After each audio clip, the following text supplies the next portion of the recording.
story is an inspiration to the world. Be bold, be brave, be you. Welcome to RIE Podcast. Hi, I'm Yuka Goshi.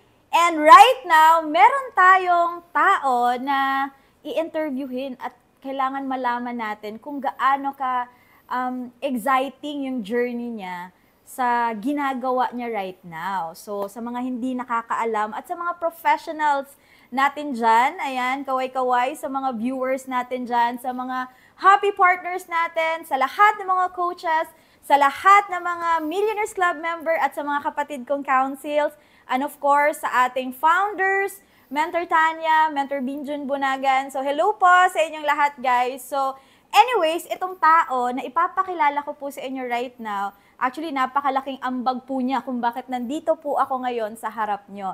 Pero syempre, siya na po yung magkukwento at magpapakilala ng sarili niya. Please help me welcome Mentor Binjun Bunagan. Yan, grabe, kinikilig yarn. Anyways, guys, so, nakita nyo naman, poging-pogi po yung ating mentor right now. And grabe, nakasmile lang talaga siya. So, mentor, pakibati naman yung mga viewers natin right now. Kasi naka-live po tayo, Mentor Binj, sa Zoom event natin. Yan, hello sa mga partners natin na nanonood, lalong-lalo na sa nasa Middle East, Yes. sa Asia. Tapos, alam ko, marami na din tayo sa Europe and sa Amerika, Yes. sa western part. So, hello po sa inyo dyan. Welcome po sa ating podcast and I hope na marami kaming mapag-usapan ni Mentor Yuka ngayon na I know for sure may inspire ka. Yeah, so before tayo magtuloy-tuloy, Mentor Binjun, ayan, sa lahat ng mga kababayan natin dyan sa Saudi, sa Kuwait, sa Qatar, ayan, tama nga po, sobrang dami na po natin. And of course, sa lahat ng mga kababayan natin dito, Luzon, Visayas, and Mindanao, good morning, good afternoon, and good evening po sa ating lahat. So right now, Mentor Binjun, pwede bang magpakilala po kayo ng konting background para at least may idea naman yung mga viewers natin, Mentor Binjun, na bago ka naging Mentor Binjun, sino si Binjun Bunagan before? Yes, okay. So, bago ako nag-start sa ganitong business, so, registered nurse by profession, pero unemployed. Batch kasi namin, hindi ko na sasabihin yung taon, baka malaman Sabihin nyo, na yan! baka malaman nyo kung ilang taon na ako. Yung batch kasi namin, kami yung tinamaan ng, tinatawag nilang attrition ba yun? Or hindi na kumukuha yung ibang bansa ng mga nurses ng ganun kadami. Parang nag-oversupply nung time na yon ng mga oo. nurses. Kasi that time, kung gumagraduate, pumapasa ng board exam in a year, more or less, nasa mga 18 to 25,000 Yes. registered nurses ang pumapasa ng board exam. Grabe, no? Oo. So, imaginein mo yun, saan sila ilalagay? Kung may mga hindi pa nakapagtrabaho years na Before sa'yo, na Oo. batch. So, sila hindi sila nakapagtrabaho. So, malamang, hindi din ako makapasok kasi sila yung priority sa school namin. Ang school namin may 5 hospitals. So, pero yung mga naunang graduate, sila po yung priority i-hire. Yes. For sure. So, naging tambay po ako. Hindi naman literal na tambay. Nagstay ako sa bahay namin for a couple of years na waiting na makapagtrabaho. Pero while waiting, I was already contemplating na magme-medicine na ako. Magdodoktor. Oo, Grabe, kasi no? after board exam, may plan na talaga akong mag-medicine. Yun nga lang, ito kasi yung story. Board exam, Saturday, Sunday. By Monday, start na ng class ng first year medicine. Oh. So sabi ko sa sarili ko, 4 na taon na akong straight nag-aral ng nursing. Tapos after pag-graduate, Aaral ulit. nag-board exam. So ibig sabihin, nag-review ng ilang buwan. Tapos after naman nag-take ng board exam, mag-straight na Aral naman ulit. ng ilang taon sa medicine. So sabi ko sa sarili ko, why not pahinga muna or magtrabaho na ako. So yun, sobrang pahinga nga. Taon din yung... Pero meron po bang, Mentor Binjun, meron bang nag-push sa'yo to go medicine, di ba? Kasi hindi din biro yung gano'n na decision. Ilang taon yung pag-aaralan eh. High school pa lang din talaga ako. Isa din sa dream ko maging doktor. Oo, kasi like for example, parents ko, father ko, may mga kaibigan siyang doktor and sobrang dami nilang pera. Kasi mga ano na sila yung tinatawag na may mga clinic na sila, may mga specialization sila. So, marami talaga silang patients, so marami silang pera. So, sabi ko sa sarili ko, gusto ko yan. Oh, so ibig sabihin nun, bata pa lang pala talaga ako. Gusto ko na talaga palang yumaman. Unconsciously, nangangarap na ako to become successful kasi gusto kong makuha yung mga pangarap. Pero sa family mo, Mentor Binjun, meron bang into field ng medicine, mga ganon, or ano ba yung mga background nila na napapaisip ka? Kasi pag another person, like example, kaya mga kakilala ng papa mo, so ano na yun, medyo malayo-layo na. So around your family, ganon, meron bang nakapag-influence? Mother ko, dentist.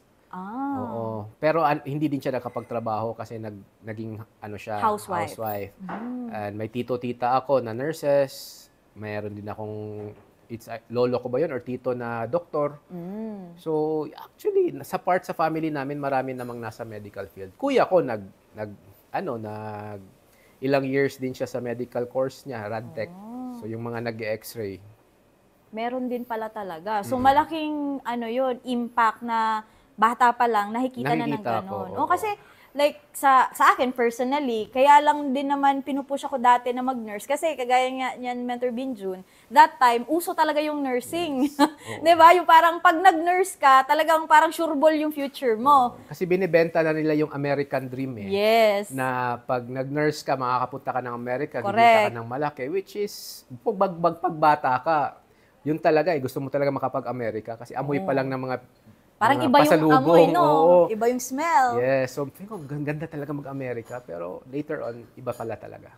Kasi kagaya niyan. Kasi ako, hindi naman ako into medical or mga nurse, Mentor Binjun, kasi, takot talaga ako sa hospital, sa amoy, yung may gano'n. Ikaw, wala ka bang gano'n na parang takot sa... Nag-e-enjoy naman ako sa dugo. Nag-e-enjoy naman ako nakikita ng gano'n. Grabe. Diba guys, kasi marami sa atin, kaya hindi tumutuloy sa pag-nurse, sa pagdudoktor. Kasi dati, like sa amin, kasi medyo kabatch kami ni Mentor Binjun. Ako personally, hindi talaga ako nag-pursue kasi nga, meron akong ganun takot ako sa dugo, takot ako sa ospital, kasi ayaw ko din ng amoy. So nakaka-amaze lang na bata pa lang si Mentor Binjun, may ganun na siya, okay lang sa kanya. Diba? Kaya sa mga okay dyan, salute sa mga nurses. So, ngayon, Mentor Binjun, since, nag-nurse ka na nga, no? And ilang years ka din na hindi mo na pinush yung pagdodoktor. So, in between those years, ano yung pinagkakaabalahan ng isang Binjun Bunagan? That time, nung graduate ako, pumasa ako ng board exam na, and nag-decide ako magpahinga, weird story. Nag-decide din ako in between nun na mag-aral ulit. Oo. Doktor or iba? Mag-aaral ako sa isang school sa province namin kasi gusto kong mag-varsity sa school nila. Kasi kakilala ko yung coach. Sinabihan ako na sige, mag-aaral ako para makapaglaro naman ako ng basketball. So dream mo din yun, na maging varsity? Oo, syempre. High school pa lang ako, varsity na ako. Pero na-realize ko din, parang nakakapagod naman ulit mag-aral. Until such time, nakikita ko na mga schoolmates ko, mga ahead sa akin na kaibigan ko, kumikita na sila ng pera. Doon na din ako nagkaroon ng parang fire na why not kumita na din ako ng sarili ko ng pera. Nag-work sila, yung mga kakilala mo? Yung iba working, tapos yung iba nakapunta agad ng ibang bansa. Bilang nurse? Yung mga kabatch yung iba mo? nag-nurse. Pero meron ka din mga kabatch, Mentor Binjun, na nag-pursue sa pagiging doktor? Yes, I have plenty of... Pero right now, like since, di ba, mamaya pupuntahan natin yung topic na yon sa ginagawa mo right now. Pero wala ka bang mga what if na sana pinush ko na lang yun? Kasi like kagaya niya, nakikita mo na yung mga kabatch mo na may nagdodoktor na. Yung iba nasa ibang bansa. Nung ako, yes, napipicture out ko pa rin yung sarili ko na magdoktor. Pero right now, after ilang years ko sa business na to, nasasabi ko din na good choice. Sobrang ganda pa rin ang pinili kong opportunity. Kasi like for example, yes, doktor sila. I'm not saying pangit, pero mas gusto ko yung time freedom na meron ako right now. O ikumpara ko sa nakikita ko sa mga schoolmate ko na nag-pursue talaga sa pagdodoktor. Pero maganda pa rin magdoktor. Sa mga doktor natin, mga viewers dyan, saludo. Kasi hindi biro, ilang years ngayon, Mentor Binjun? 4 years pa rin, tapos 2 years residency. Oh, tapos sa 4-year course mo noon, so more or less, mga 10 years din 10 talaga, years kang no? mag-aaral, tapos tuloy-tuloy yun. Ang medicine kasi is continuous yung pag-aaral. Hindi pwede na kung yun lang inaral mo, yun lang siya. Continuous talaga. So, non-stop yung pag-aaral. Oo, kasi marami tayong viewers right now na nagpapaaral ng anak. So, for sure, marami sa mga parents right now na dream talaga nilang magkaroon ng mga doktor na anak, di ba? Mga nurse na anak. So, sa tingin mo, pag ikaw, Mentor Binju, nagkaroon ka din ng ganyan, may chance ka na yung anak mo ganito. So, mapipicture out mo ba na ipursu niya yung pagdodoktor or... I'm the type of person din naman, kung magiging father ako sa isang batang gustong mag-medicine, is kung yun yung trip niya, yun yung gawin niya. Basta, as long as, yun talaga yung gagawin niya, and yun yung gusto niyang gawin in the future. Naman ako din sa parents ko, yung kung ano yung gusto mo, yun yung gawin mo. Kasi merong mga parents, Mentor Binjun, right now na, example, frustrated doctor sila, gusto nila sana, kaso walang pera sila nung panahon na yun, na students pa lang sila. Kaya, nung nagkaanak sila at lumaki na yung anak nila at nagkaroon na sila ng chance kasi may pera na, pinupush na nila yung anak nila to go that, alam mo yun, yung ganung kurso, mag-doktor, kung ano yung mag-attorney. hindi nila nagawa, yung para frustration nila. Yes. I'm not like that kasi. And yun din kasi yung teaching ng parents ko. Na if ano yung gusto mong gawin sa buhay, ituloy-tuloy mo lang siya. Kaya nandito ako ngayon sa ganitong opportunity because of them din. Hindi man sila ganun ka-positive when I started, pero nung nakita nila na porsigido ako at gusto ko talaga, sila na mismo yung nagpupush sa akin. Sila yung dati kong detractors tawag ko nun eh. Ngayon, #1 fan ko na. Grabe, no? Kasi nabalitaan ko, Mentor Binjun, na yung parents mo talaga ayaw din sa ginagawa mo right now. So, eto na yung pag-uusapan natin ngayon.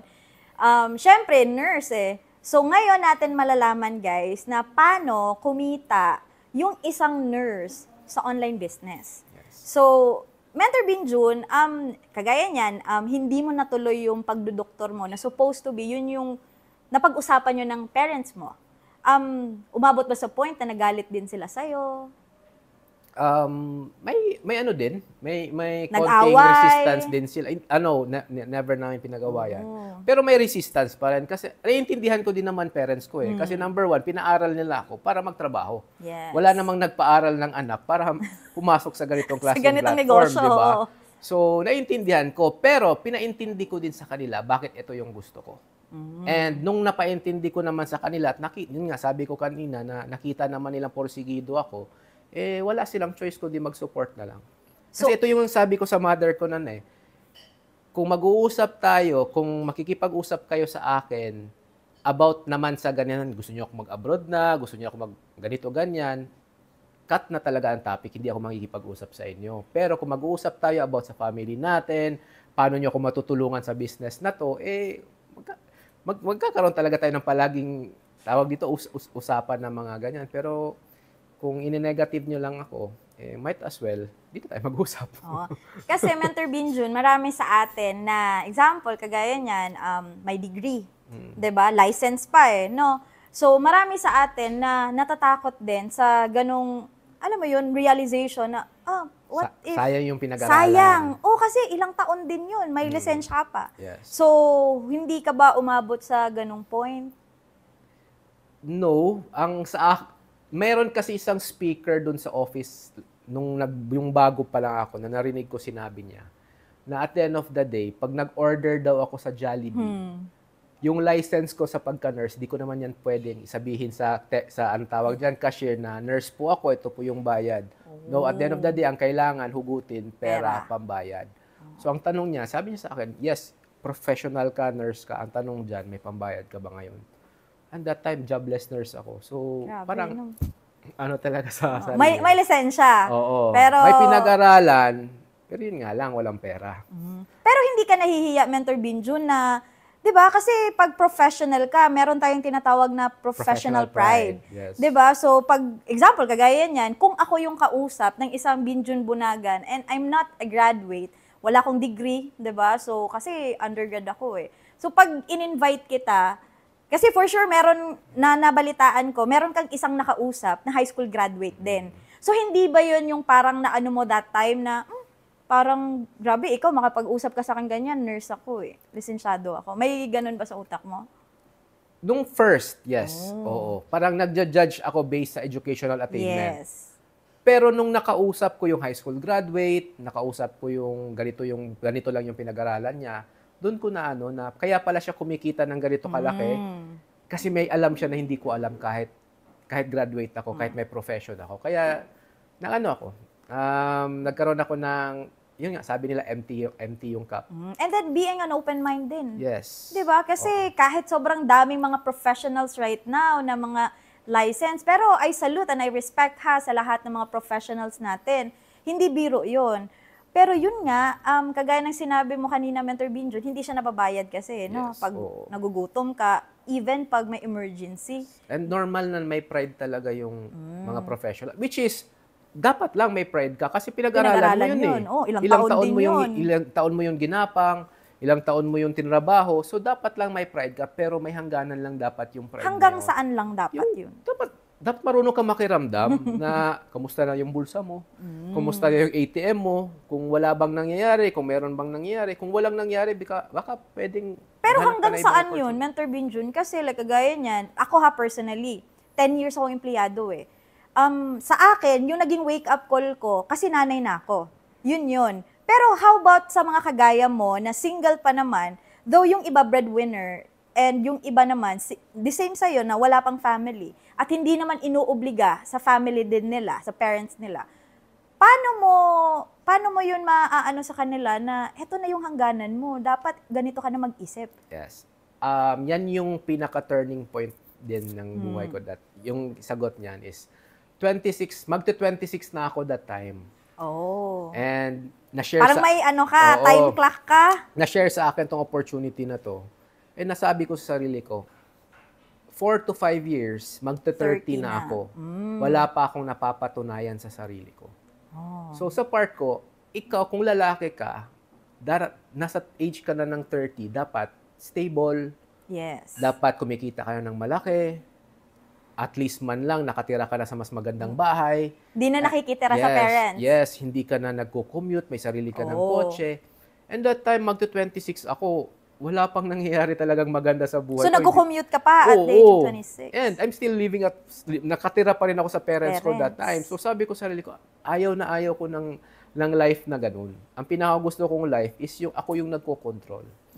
And alam ko, pag ikaw, nakatira ka sa bahay ng parents mo, you are not in control of your life. Your parents, sila pa rin yung may control ng buhay. Sila pa rin papakinggan mo. Oo, kasi sila na yung papakain, sila lahat sa'yo. So sa part ko, hindi pwede. Darating ako sa 30 na wala pa akong nararating. Kaya, di ba, merong maraming nangyayari na 30 years old na, pinapagalitan pa rin, pinagsasabihan pa rin, so binubulyawan pa rin. So, malaking factor kasi wala pa silang own money. Yes. Hindi pa sila stable, no? Oh, grabe yun. Kasi, tama. Pero, hindi naman din kasi lahat Mentor Binjun, ganyan mag-isip at the age of 26. Yes.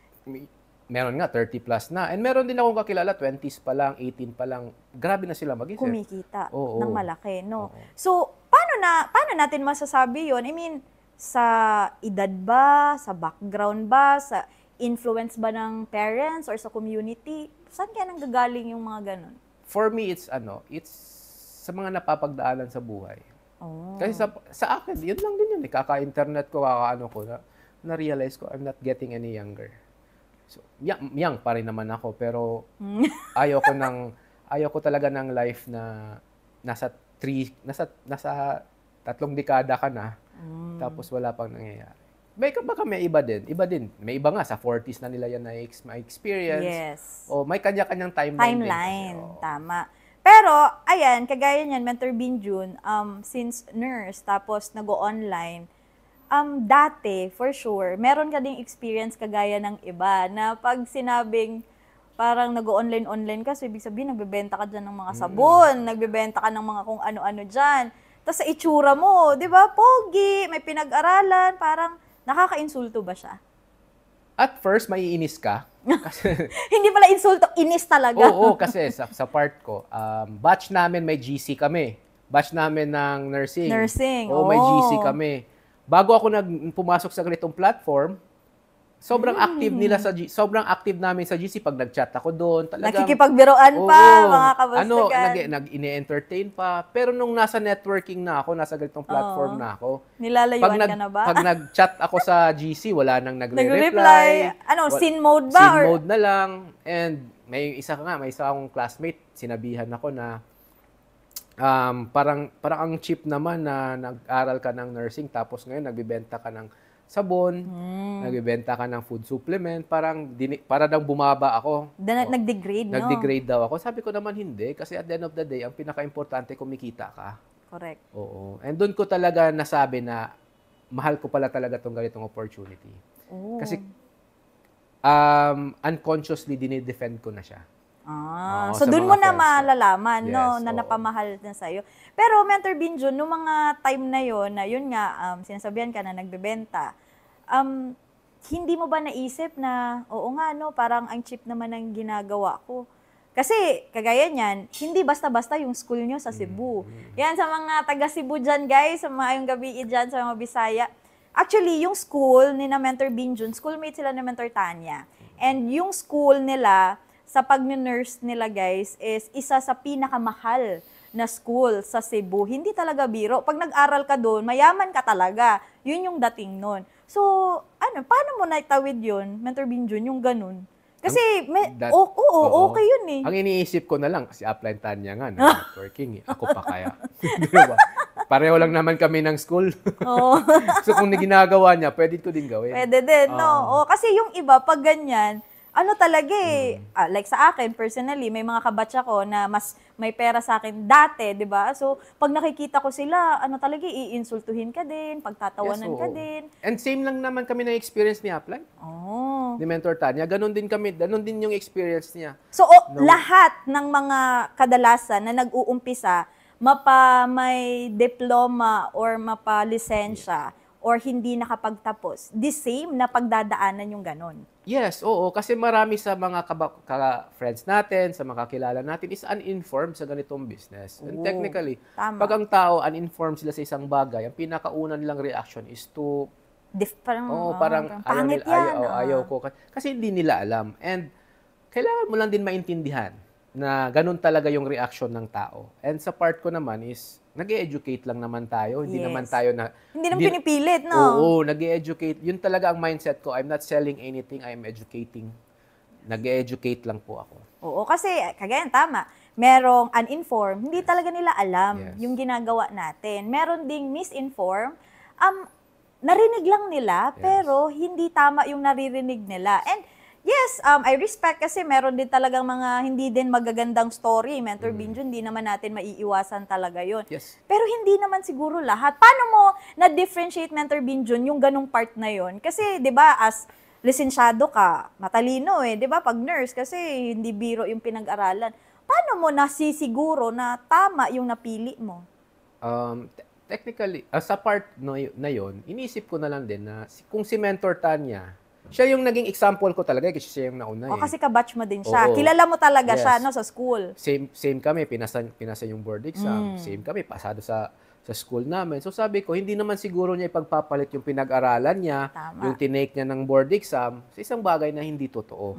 And, for me kasi as you mature, more on, result-oriented na tao.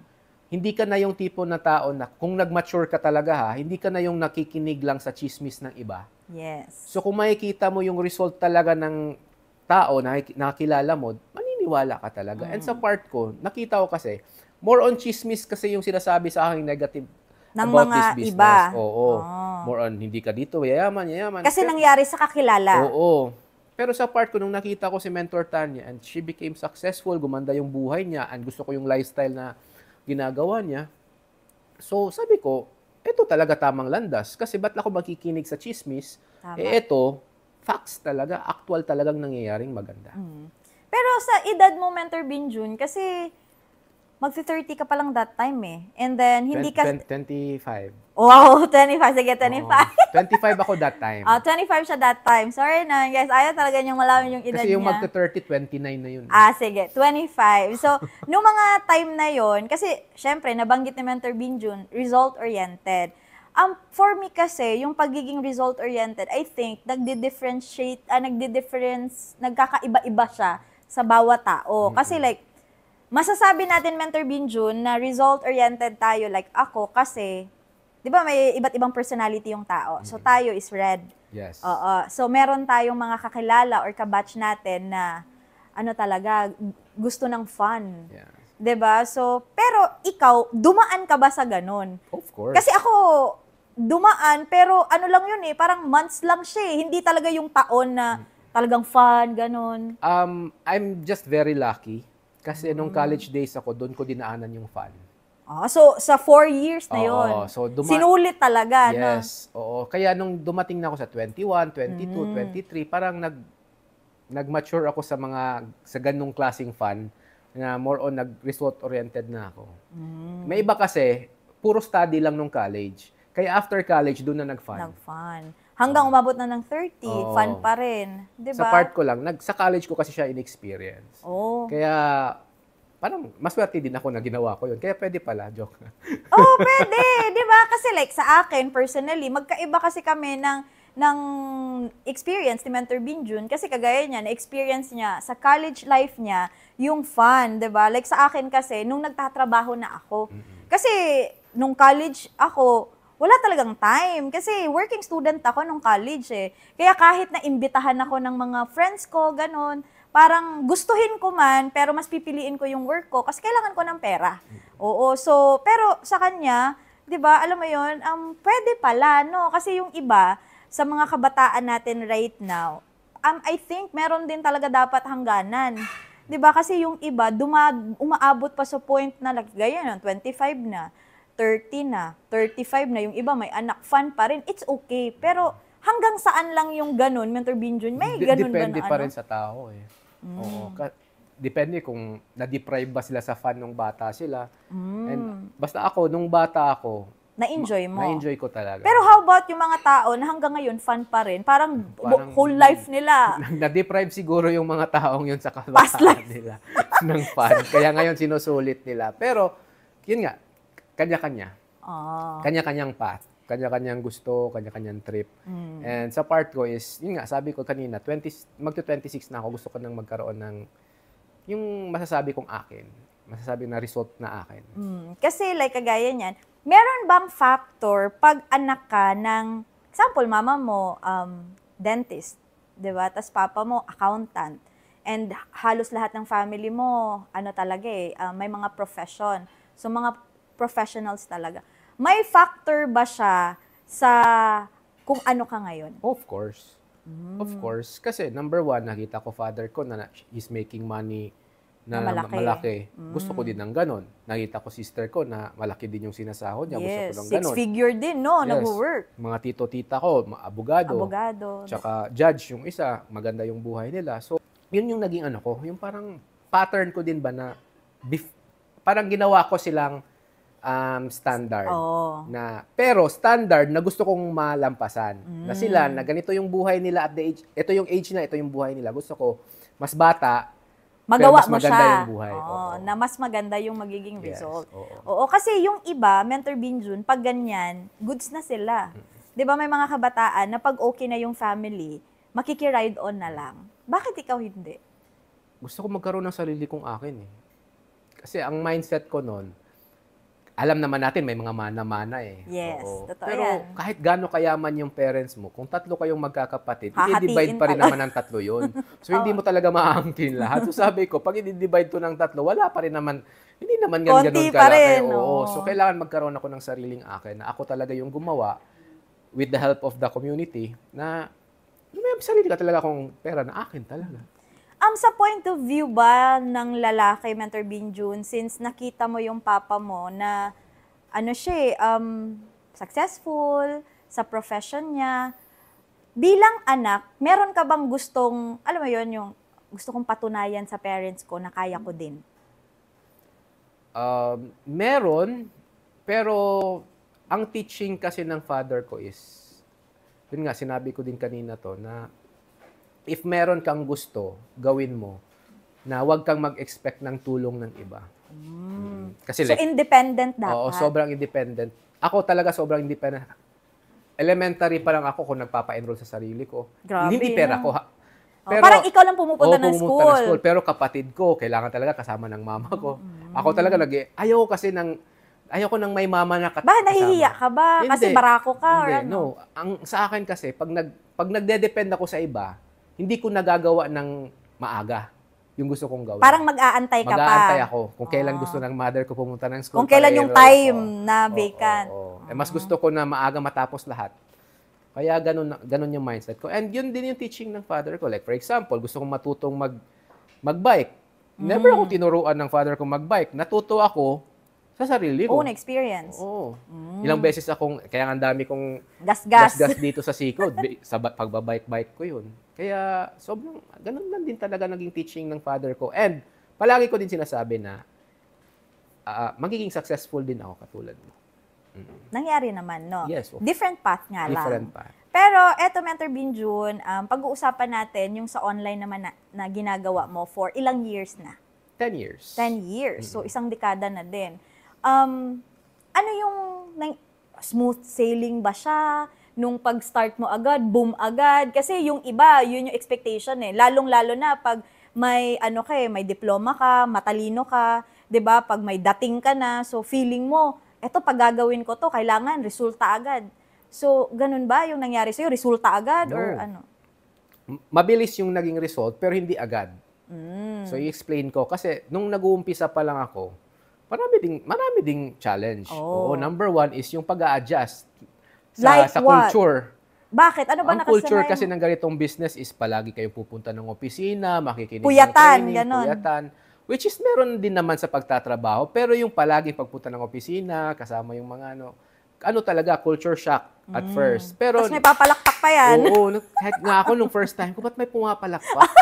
Oo, tapos, sobrang positive. Oo, tapos yung speaker paulit-ulit everyday, more or less, di ba? Tapos yung tumatawa pa rin sila sa joke ng Oo, pero kahapon nandun pa rin sila, nung isang linggo, ganun din. May culture shock din, nag-adjust din talaga ako, lalo na sa time, sa tao, kasi hindi ako sanay na halos araw-araw nakikipag-usap sa tao.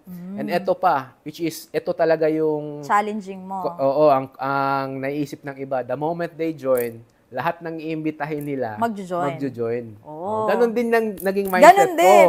Oo, na pag nag-join ako dito, si kaibigan ko, close kami nito eh. Oh. Ano talaga to, magjo-join to. Eto, dikit kami, dikit. Magjo-join talaga to, ni isa. Wala. Ano naramdaman mo, no? Sabi ko talaga na, bakit naman ganun? Parang ang mali sa explanation. Parang nung nag-explain ng left hindi and right. Hindi to na nabanggit. Oo, na-visualize ko, ito yung mangyayari, sila ang magjo-join, pero wala naman pala talaga. Pero, sabi ko din sa sarili ko na siguro, hindi din nila gusto, and why not, maghanap ako ng hindi ko kakilala. So, eto na yung mga... Ito na yung time na nag-social media na ako, doon ako naghanap sa Facebook. Ako, mahilig ako sa dating site nung nag-uumpisa ako. Doon ako naghanap ng prospect, which is marami tayong napa-join doon. And sobrang... ikakat kita doon, Mentor Binjun, kasi marami akong mga nababasa, naririnig na, ayun nga, yung concern nila na ginagamit nila yung mga dating site na pang date daw yun. Tapos, pumapasok sila sa mga ganito just to, i-invite ng mga ganun. So, paano mo yun mapapaliwanag sa kanila na it's okay lang naman kasi pag nasa dating site ka, hindi naman kailangan mag-hook up kayo, di ba? Oo. Para sa akin, nung nasa dating site ako, ganun din naman ba't andito ka? Mag-i-invite ka lang din naman sa ganito. Sabi ko nga, social media to eh. Yeah. Di ba? So, kahit saang social media, papasukin ko para ma-share ko yung business ko. And ang technical kasi that time, hindi ako mag-i-explain while nagchat-chat pa kami. So, kailangan magkita muna kami. Doon na. O, kailangan makita muna nila to. Kapugian, no?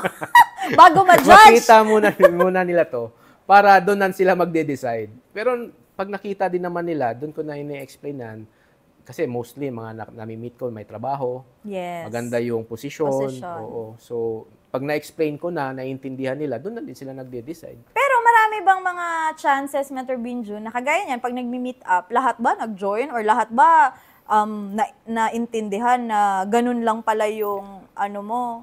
Or may nagagalit? Based on my experience, lahat ng na-explainan ko, na-meet ko, naintindihan yung business. Pero hindi lahat nag-join. Kasi number one, financial constraint. Walang pera, no? Oo. Pero naghahanap ng jowa. Yeah. Pero yung mga tao talagang naintindihan, tapos merong paraan. Kasi hindi naman lahat kasi madiskarte. Yes. Yung mga may madiskarte na na-meet ko, nakapag-join talaga. Pero yun nga, yun yung gusto ko din ni Mentor Binjun. Kasi weird, no? Nagagalit pag in-invite mo and mabigyan mo ng opportunity. Pero parang okay lang sa kanila pag nag-date tas walang pera. Parang ang weird. 'Di ba? I mean, ikaw sa point of view mo bilang lalaki, kasi ako pag babae, yes, nagde-dating site ako, pareho po kami ni Mentor Binjun, pero I'm not looking for relationship, mga ganon. Kasi dati nung nag-uumpisa, ganon din. So parang nakaka-discourage sa part ko bilang babae na they are open na magkaroon ng jowa, pero pag puhunan yung pinag-uusapan, wala pala silang pera. So sa isip-isip ko, paano tayo mabubuhay kung tayong alam mo yun, magkakasama. So ikaw, point of view bilang lalaki din, na may mga ganun sa realidad. Sa part ko, na-experience ko din kasi magka-jowa na wala pa akong pera. And hindi talaga siya maganda. Yung jowa ko yung may pera kasi may trabaho siya, tapos ako nag-uumpisa pa lang sa business. So di talaga malaki pa yung kinikita. Bakit? Paano mo nasabi na hindi maganda? Kasi hindi naman lahat naka-experience ng ganon. Number one, hindi maganda kasi as a lalaki, kailangan talaga makapag-provide ka sa partner mo, and hindi ko yun nagagawa. So, and alam naman natin, pag traditional na babae, is gusto talaga nilang pinapamper, binibigyan ng gifts, ganyan. Eh, hindi ko ma-provide that time. Kasi wala kaya pa, halos puro talaga sumbat, puro ganito, ganyan, and hindi talaga nag-work. So, which is, dapat, kung ikaw lalaki ka, pag pumasok kasi sa relationship, kailangan financially ready ka. Yun talaga isa sa pinaka natutunan ko when I started sa business na to. Kailangan, pagpapasok ka sa isang relationship, financially ready ka. Oo. So, yun din yung isa sa pinaka na-appreciate ko sa generation ngayon, Mentor Binjun. Kasi kahit yung mga Gen Z natin, mababasa ko sa mga social media, mapapanood ko sa mga videos, they're open to opportunities talaga. And then, hindi nila priority yung mga magjojowa. Sobrang dami na nga ngayon ng mga kabataan, di ba?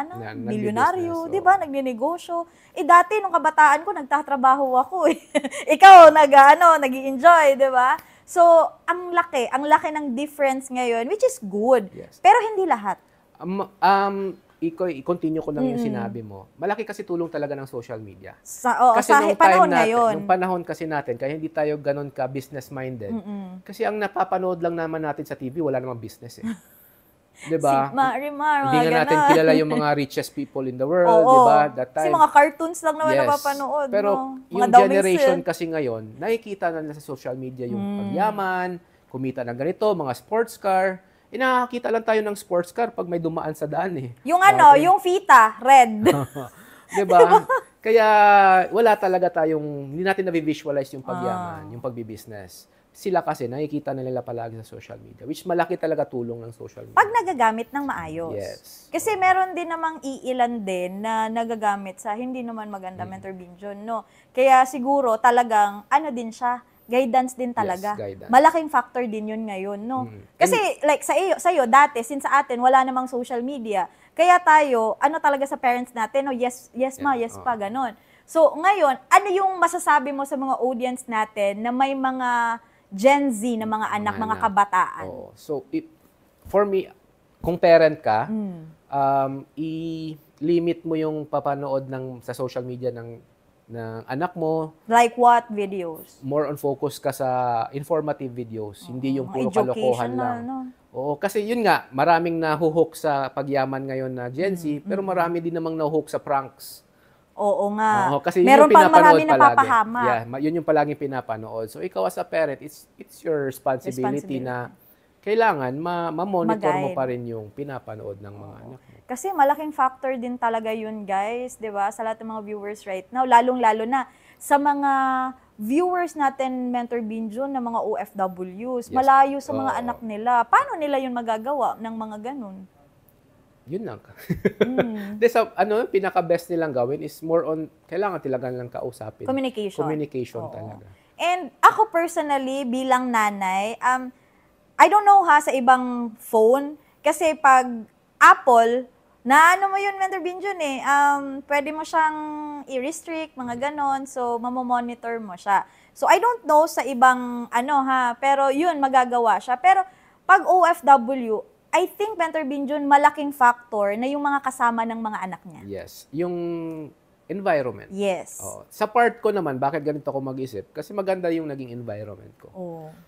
So, malaki din factor like social media, yes, and environment din. Kasi kahit gaano kaganda yung nakikita ng bata sa social media, kung ang environment naman niya puro away, puro mas nasa sigawan, and kakalimutan pa rin talaga niya mangarap ng malaki. Pero kung ang environment na naman na nilagayan mo ng anak mo is conducive for mangarap siya ng mas malaki, is mas maganda yun. So, sa'yo, sa part mo, Mentor Binjun, kagaya niyan, na ano ka na-expose ka na, bata pa lang Pero malaki ba yung factor na meron tayong ganitong community na binuo nyo ni Mentor Tanya? Yes, sobrang sobrang swerte ng mga next generation. Kasi papasok na lang sila at yung influence sobrang grabe na. Na results, tapos yung teaching sa tamang landas, andito na Ikumpara nung nag-uumpisa kami ni Upline. Trial and error yun.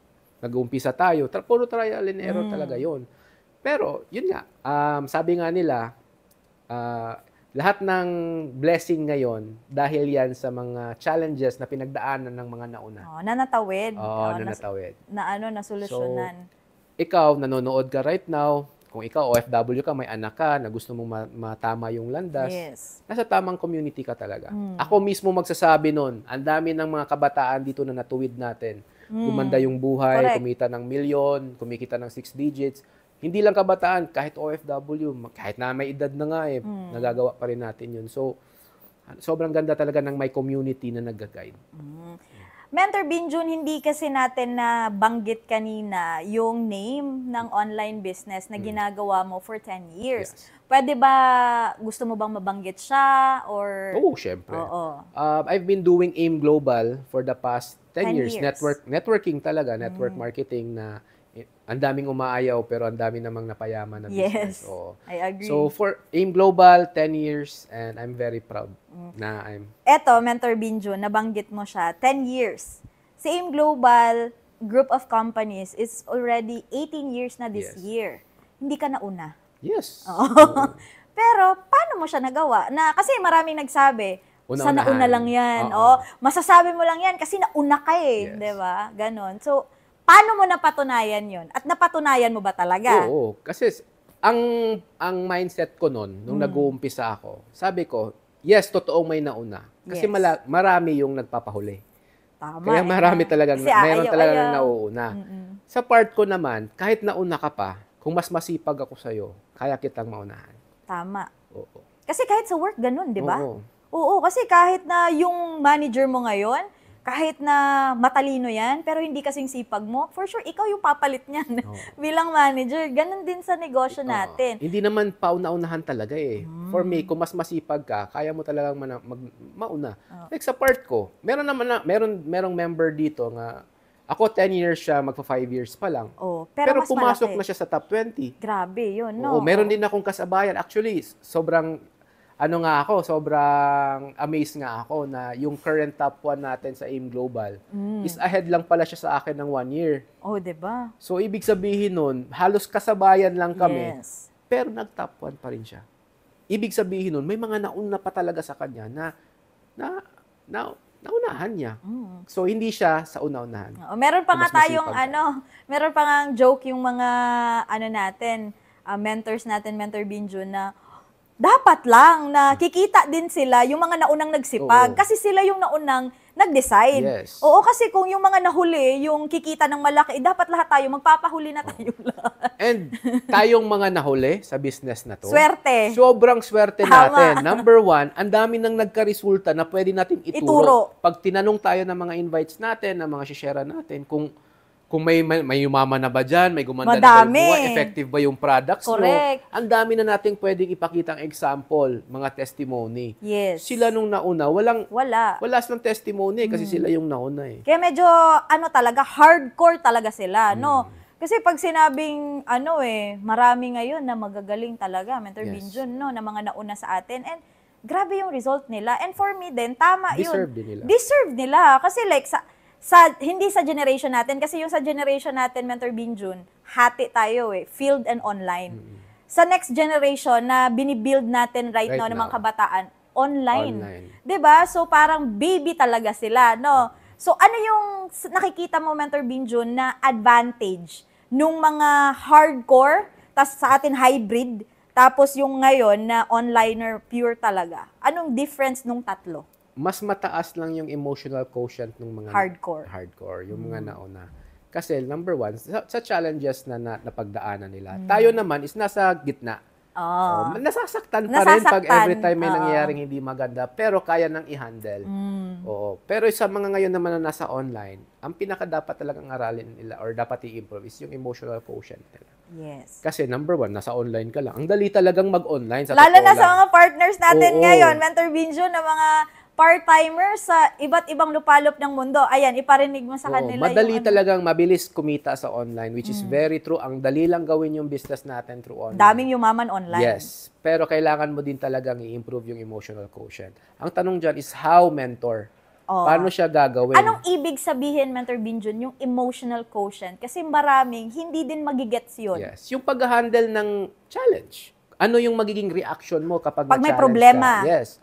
May pinagdadaanan. It's either you stop, you quit, or you move forward.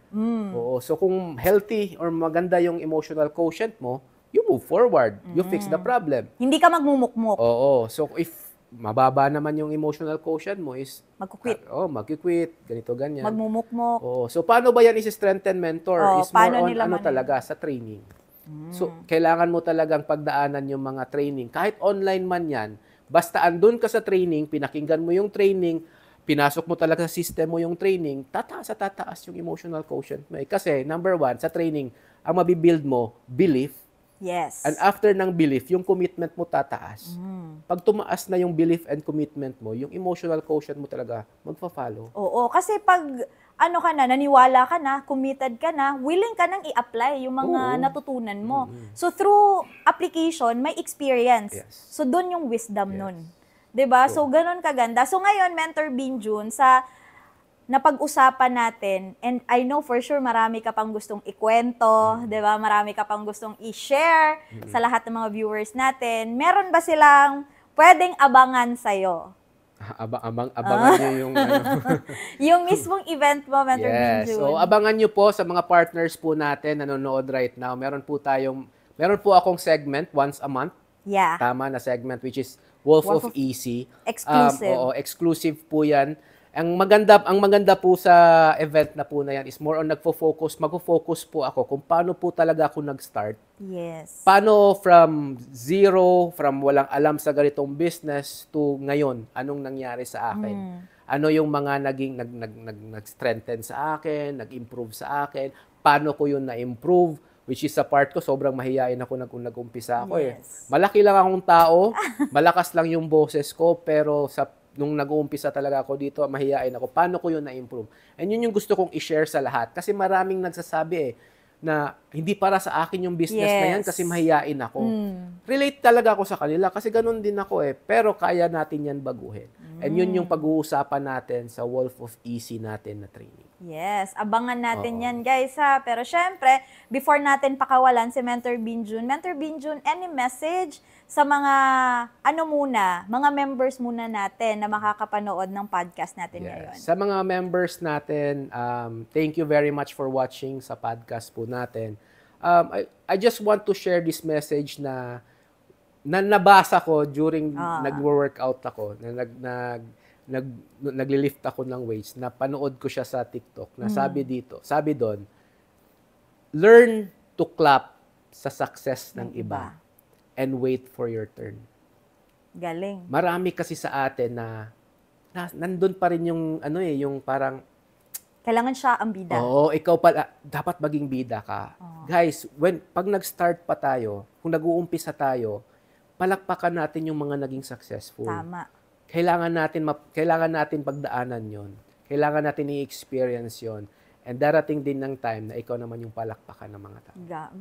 Totoo 'yan. Learn to clap Yes. Ngayon naman, Mentor wait for your Binjun, turn. sa lahat naman ng mga kabataan muna natin, oo, na mga manunood ng podcast natin ngayon, anong may advice mo sa mga kabataan natin ngayon? Members or non-members? Non-members. Non-members. Sa mga kabataan ngayon na nagko-contemplate pa Yes, kung yun, mag-start yun, sila, tama. gagawin ba nila yung business, tutulungan ba nila yung nanay nilang OFW? Or mag-OOFW din Oo. ba later on? This is the right time na subukan mo yung online platform. Oo, kasi ang online platform ngayon is wala na siya sa stage na Trial and hit or error. miss. Yes. Nasa stage na siya ngayon na proven and effective na. Yes. Na pwede ka talagang kumita ng malaki sa ganitong platform. So, eto na yung right moment. Kung baga pa, simento na eh. Yes. Nakasemento Lalakaran mo na Lalakaran lang. mo na lang. This is the right time. And, your age is your secret weapon.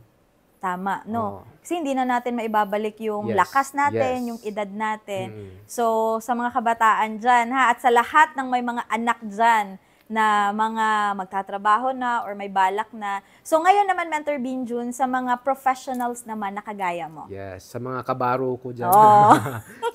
sa mga partners naman or sa mga nanonood right now na professionals, hindi namin sinasabi na quit your job, quit your profession. Sinasabi namin dito is mas maganda magdagdag ka. Yes, add-on. Yes. Add-on. Walang problema na magdagdag ka ng pagkakitaan kasi at the end of the day, ang makikinabang ikaw at yung mga mahal mo sa buhay. Ayaw mo ba nun? Makuha mo ng mas maaga yung mga pinapangarap mo? Tama. Kung nagtatrabaho ka sa ibang bansa as a nurse, as an engineer, as a doctor, as a professional, dyan sa ibang bansa, ayaw mo bang na makapag-ipon ka ng mas maaga, ng mas malaki para umuwi ka na dito sa Pilipinas, makasama mo yung family mo? So, yun yung ino-offer namin dito. We are not saying to quit your job. We are saying na dagdagan mo yung kinikita mo para sa family mo. Yes. At sa lahat ng mga OFWs naman natin, Mentor Binjun, na nag-iisip pa rin na meron pa kayang chance yung sitwasyon nila. Kasi 'di ba nabanggit mo kanina na dapat magdodoktor ka for sure. 'Di ba mag-a-abroad ka din sana dapat. So, may nag-iisip na may chance pa ba ako sa sitwasyon ko ngayon? Ano ba maa-advise mo din sa kanila? Yes. Sa mga partners, sa mga OFW, kababayan natin dyan, lahat tayo, kahit anong edad man, anong experience mo, ano yung pinagdadaanan mo ngayon, lahat tayo may chance pang umangat sa buhay. Hanggat nabubuhay. Hanggat nabubuhay, as long as yung opportunity na papasukin mo is leaning on the right direction. Ano Yeah. ibig kong sabihin? Pag nag-join ka sa isang opportunity, dapat nasa tamang sistema, nasa tamang community para makuha mo talaga yung inaasam-asam mo na success. Tama. Oo, kasi marami kasi kahit saan na lang pumapasok ng opportunity. So, kaya nga nandito tayo ngayon, nag-uusap tayo ngayon para makita nyo na itong pinapanood nyo right now, ito na yun. Ito na yung hinihiling mo Matagal na breakthrough. na. Na break naman na para sa'yo. Ayan. Sa lahat naman ng mga natin, Mentor Binjun, ng mga may anak, pamangkin, apo, na may mga kabataan na ganon. So, pwede ba natin sa kanila, ma-share sa kanila yung nabuo nyo ni Mentor Tanya na Royals Academy? Yes. Royals Academy, hindi lang kami ni Mentor Tanya yung bumuo niyan. Yung Royals Academy, nabuo po siya ng Royals Council. Together with Mentor Yuka, sa lahat ng mga councils kapatid natin na council. Kami po yung bumuo niyan, na isa lang po yung goal namin, na yung mga anak nyo, may tama namin ng landas. Yes. Yung mga anak nyo, mabigyan namin ng guidance na hindi lang sila puro tanggap. Na ma-experience mo naman na ikaw as nanay or tatay na andyan sa ibang bansa, ikaw naman yung maka-experience na ikaw yung pinapadalhan ng anak. Grabe yon, masaya yon, 'di ba? So, thank you so much, Mentor Binjun, sa time, and sobrang dami naming learnings right now, and sobrang nakakataba ng puso, 'di ba? Kasi isa sa mga founders po ng community natin na one-on-one talaga natin. Kaya thank you so much, Mentor Binjun. Ayan. So, anyways guys, sa lahat ng mga partners natin right now, sobrang dami na po nating natutunan, sobrang dami na pong mga baon right now na for sure, ikaw as kabataan ka or nakapagtapos or hindi, 'di ba? Kung ano man yung background mo, one thing is for sure, pare-pareho tayong nabuhayan, 'di ba, ng loob na pwede pa pala, meron palang chance. Kasi imagine niyo, ako na hindi nakapagtapos ng pag-aaral and si Mentor Binjun bilang registered nurse, nagawa namin pareho. So, isa lang sure ako nun guys, na pag may pangarap ka talaga, kahit hindi naman ikaw yung nauna sa ganitong klaseng negosyo, pwede mo pa rin talagang tuparin yung pangarap mo. Kasi ako personally, at si Mentor Binjun at lahat ng mga kapatid ko na kasama ko dito, unti-unti na din namin nagagawa at natutupad. At yun po, yung mission namin sa buong community natin, Royals International Empire, and sa Royals Academy na marami pa po tayong mga kababayan, Pilipino, kabataan na matulungan din natin, matupad din, paunti-unti, yung mga pangarap din nila. Kaya sabayan niyo po kami guys sa pagtupad ng pangarap ng bawat isa. Once again, I am Yuka Goshi. Kita-kits sa next episode natin.